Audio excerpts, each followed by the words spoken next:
or some good bunnies. Mm.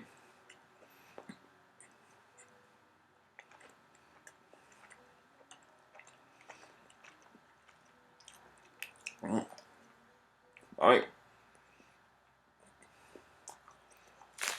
I hate is rare. I sure do love Easter.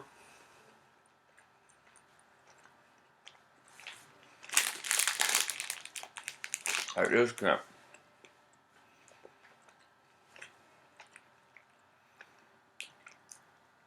Enough. Oh! Hey everyone. It's movie lover Warren 20 here. Sorry about that. Um, well, happy Easter Sunday to all my subscribers, including Joseph Corcoran, Lucamus Prime, AJ Markle, Empire Fan Productions, Just Cly, Death Metal Elitist, McKean Mole, Spooklord, or Smar Bing Bong, or yeah, just to all my fan base in general. So, that being said, you're wondering, did I get candy for Easter? Yeah, of course I did. Well, but to start it off, I got these, which you saw me eating in the first video. They're white chocolate bunnies, really. Guy, when it comes to chocolate, I love white most. Milk chocolate's also good, but white is just the bomb. Dark chocolate tastes horrible, guys. Yeah, no offense, dark chocolate fans. I do not like dark. I also got some of these because they're traditional. And everyone's favorite, what was always an Easter traditional candy, your typical jelly beans. I also got these little eggies right here.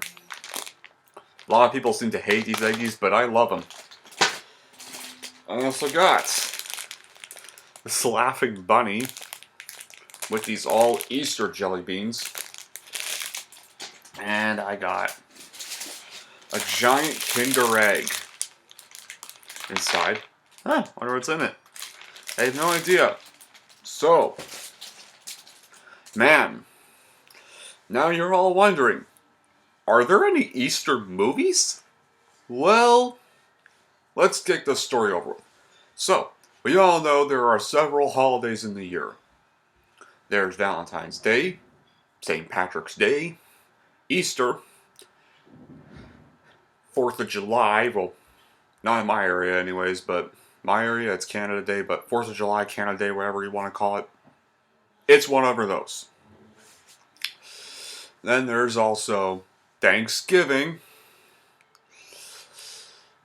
and Halloween and Christmas. There are two seasons that get movies. Halloween and Christmas. Well, Halloween gets a lot of horror films, especially one certain franchise called just Halloween. And Christmas, there's a freaking load of Christmas movies like everywhere. Like, almost every single holiday movie is always set on Christmas.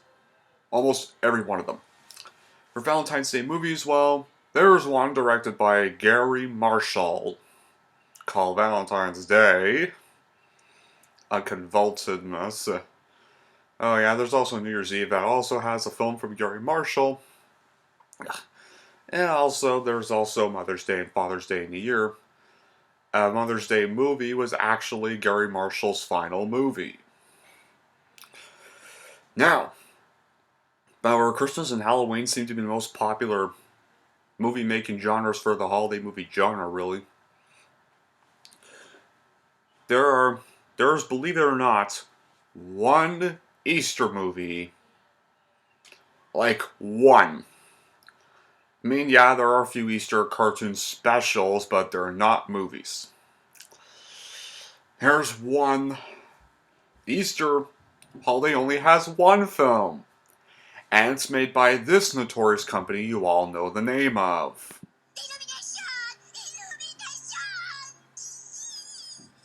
Yes. That company. the company behind the yellow gibberish things known as the Minions. Ladies and gentlemen, I give you all 2011's Hop. Yeah, our one Easter movie that exists is a garbage film from Illumination. And I think of all the films they've done, this would probably have to be their worst. I mean, there are some kind of redeeming qualities in this. I mean, I will admit that, but this is definitely their worst film to date. Yes, I have seen their Dr. Seuss adaptations and their countless Despicable Me sequels, but nothing comes close to being as bad as this.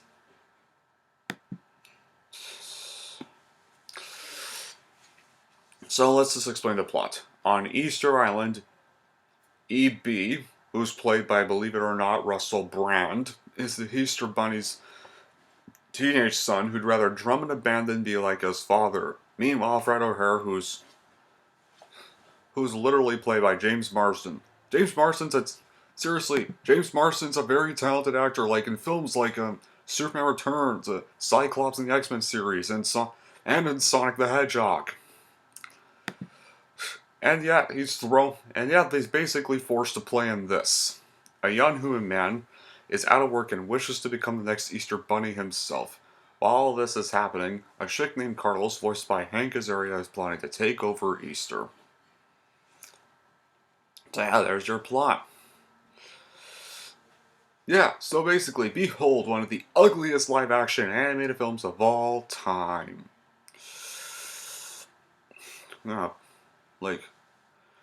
However, this, of course, follows many of the big cliches of hybrid films. It's an animated character, ends up in a big city, and finds a random live-action human being to live with, or team up with, and silly antics ensue. However, before I get into details, I will say this. I think compared to these other ugly atrocities that got TV reboots during this age when this kind of genre was like popular, this is probably the least bad of those TV show reboots because it's thankfully not a TV show reboot, thank God, and it's thankfully an original idea. Here are all the bad qualities of this film. The plot is such a jumbled mess and is completely uninspired. Some really terrible voice acting for most part. Pretty much almost every single character in this movie is unlikable and stupid at best. And there's even quite a bit of inappropriate humor in this film, but then again, it's from Illumination, so what the hell do you expect? I mean, such as the Playboy Bunny man. Such as this one scene when E.B. runs away. He tries to go to a Playboy Bunny mansion to reside, but he's denied entry, and so... Are you serious? Playboy Mansion. In a G-rated flick? Seriously, what drugs was Illumination on when they did this? Just loads of product placements everywhere. There's one flashback when apparently Evie's dad, who is the Easter Bunny, actually tries to visit China, and there's a Chinese stereotype at the beginning. And the final battle is very anticlimactic when eventually Carlos touches this staff called the Egg of Destiny, and it becomes this Carlos Bunny hybrid, and so Evie basically defeats it by making Carlos' psychic Phil dance to these drum beats, so much it accidentally makes Carlos crash his sled into a wall, and that's literally the final battle. The end. And then he's just defeated, literally. Wow, that was awesome. And this all takes place within the Easter Factory, which, I will admit this, the scenes in the Easter Factory are kind of creative, I will give it that. Like how they make the candy, it's actually kind of a cool place. It's within Easter Island. It's actually within Easter Island, inside this Easter Island head.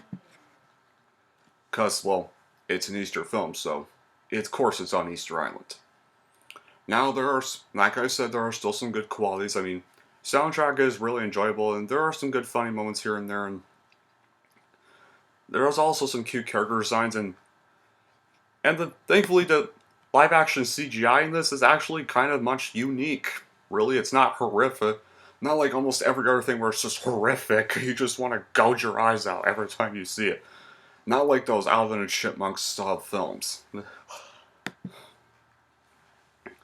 There are some... much like with Illumination's other films, there's still some nice CGI. And Carlos actually is a pretty good antagonist in his voice. Especially with the entertaining voice performance from Hank Azaria. I guess, I think of all the human characters, I think, Fred, who's played by James Marsden, is actually the most tolerable, really, of the whole human cast, so it's not really saying much, but it is what it is, really, so, all in all, despite those good qualities, this is like a fun distract your kiddies on Easter Sunday, while you're busy making Easter dinner. If you want to distract the kiddies with an Easter film, I guess this is the one to go with, since it's the only one that really exists.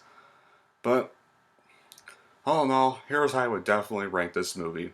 I'm gonna give Hop a 5 out of 10. And that pretty much wraps up my review for Hop. So, wraps up my Easter movie special review, but now, to end this review, let's see what is in here, shall we? Well...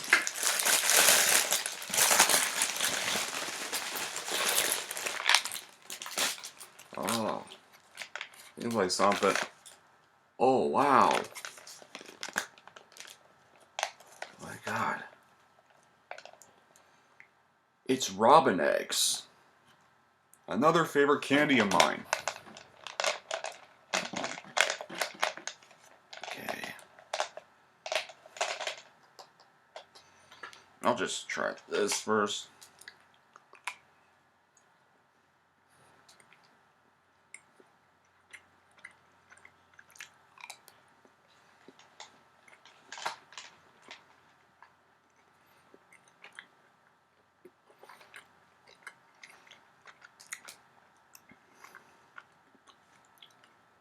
Wow.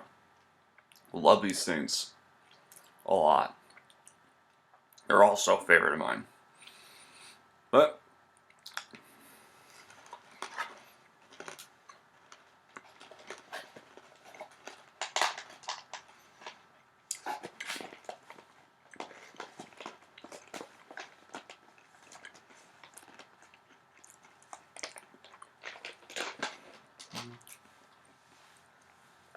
alright. All in all, that was this review.